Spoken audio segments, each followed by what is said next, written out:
Hi, I'm Annalouise, and today I'm going to talk about how we bring more consciousness into coming into connections with others around COVID restrictions. What I've really noticed the last year is a lot of suffering in people around other people's behaviour. So, for instance, if some people are behaving in a way that some people find irresponsible, I see people getting angry or upset or frustrated. And it seems to be having quite an effect on some people. And the other way around too as well, where people who have a more liberal attitude to perhaps wearing a mask or relating with other humans, they can sometimes feel a sense of repression by people asking them to behave in a certain way, and so it gets manifested there in that direction as well. And so I'm here to bring more opportunities to come into conscious communication, and also to come into greater personal responsibility and acceptance of other people's choice. How does that sound? First of all, I would like to ask you, do you feel like, on a scale of 1 to 10, do you feel you're a person that's more strict in the way you behave in terms of the COVID measures, or someone who's really, really relaxed? Just give yourself a number. Whatever it is, it's perfect. It's all welcome here. It's totally welcome. And the second question is, compared with the people that you relate to generally, would you describe yourself as more relaxed or less relaxed? It's all just information. It's just information. And another question is, have you ever found yourself getting frustrated or angry or upset by other people's behaviour in some way around this whole territory? And when you think of that now, how do you feel in your body? Like, what do you notice? Where do you feel that reaction? And what are the stories that you have around it? You know, what are the stories? Could be anything, right? It could be, on the one side, it could be, say for instance, if people are more relaxed than you, it could be, oh, they're not being responsible, they're not being fair on other people, who knows? Or it could be, if it's the other way around, it could be something like, oh, they're just full of fear and they're not trusting themselves to be healthy. Yeah, what are your stories? What are your stories around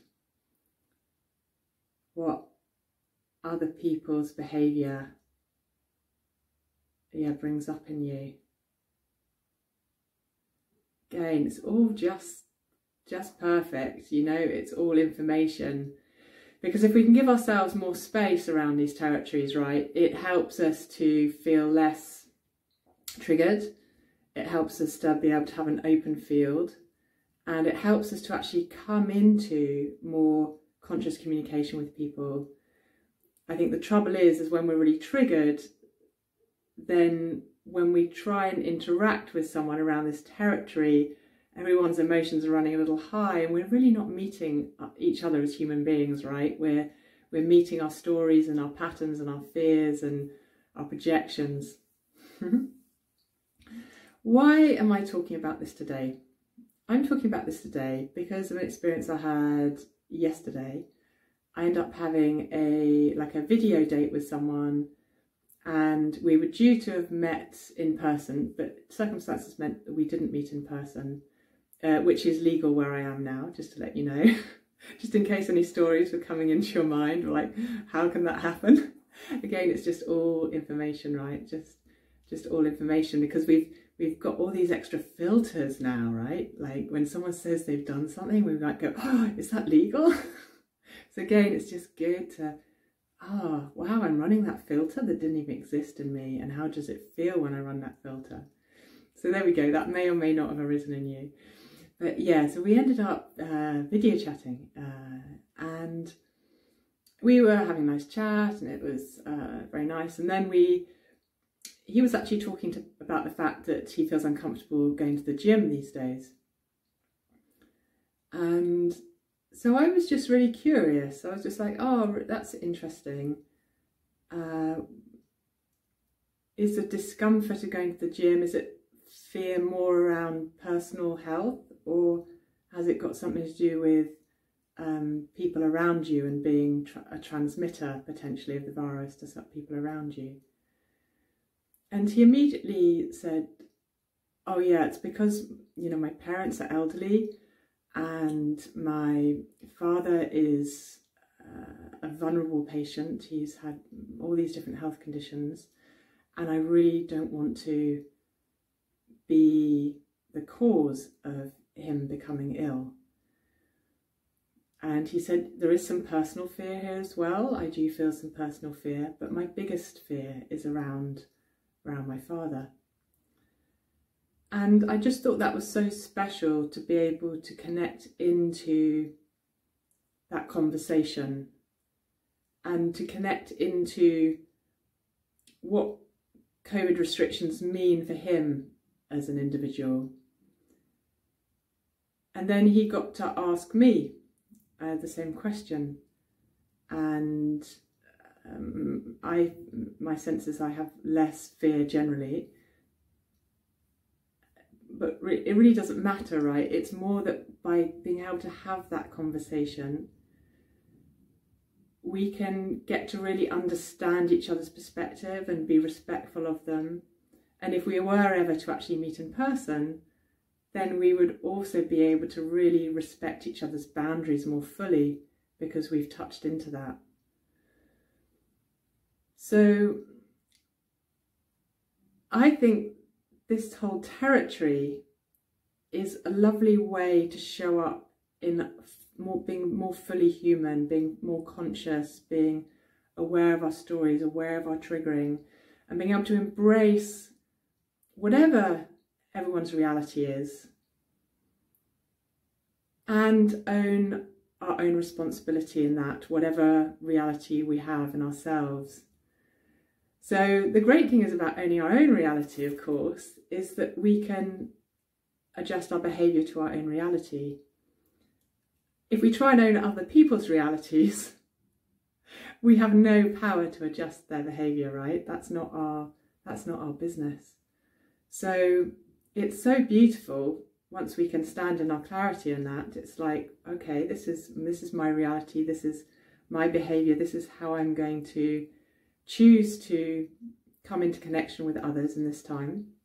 And if someone has a different reality, I can not only fully accept that and embrace them as a human being, I can choose whether to come into connection with them due to the reality they're holding.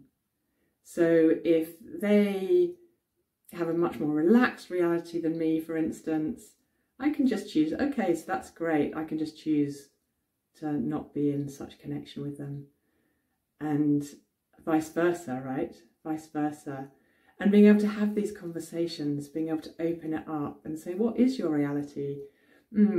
Yeah, that's interesting. That's slightly different to mine. What I notice here is that I would like to create some more space between us, and I would prefer not to have so much physical, more physical distance or less physical distance. And then everyone can feel their boundaries are being respected. It can, rather than push us apart, it can actually create a really meaningful connection, whatever our physical distance, whatever mask we might be wearing. We're connecting to a level of really recognising each other's truth and really recognising each other's humanhood, and respecting we're all running different patterns. Like, it's really interesting because I know people who work in hospitals, And some of them are very, very strict and run super strict protocols in when they get home and how they, how they manage coming back from work. And others who are really much more relaxed, and they're witnessing the same reality in the hospital, but their personal realities are different because of all sorts of factors we can't even begin to imagine, right? What goes into each of our personal realities. And that's totally good. You know, it's totally good that we all are made up differently. We all have different personal realities. How can we just connect in that? How can we connect in that? How can we open to that and be curious and inquisitive? And I've noticed from that interaction yesterday, even more inspires me when I come into connection with new people to ask them up front, you know, oh, what's your reality around COVID? You know, what's your sense, and where are your fears, and where's your comfort? So that right at the beginning, it can be brought into consciousness and I can fully be with them in a way that they feel good and the way that I feel good without judgment, but with, acceptance and love and connection. So I'm guessing that you do a lot of this already, and perhaps there are some parts of your life where it's more difficult accepting certain behaviour, or so I'm wondering what this talk might invite. Like, is there a part that's perhaps a bit triggering at the moment where we could invite more consciousness, both in ourselves and in, with others? It's like, oh wow, there's a really strong feeling here, for whatever reason. Can I be with that more openly? Can I hold it? And can I name it with others in a way that's vulnerable and tender, and about noticing my reality rather than projecting it out to someone else's reality and making someone else wrong? Just being open, curious, learning.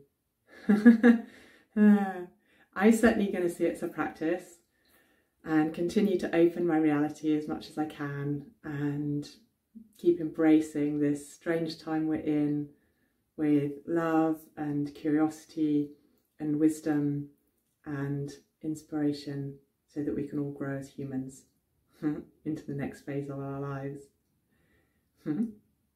Wishing you a wonderful day and so much love.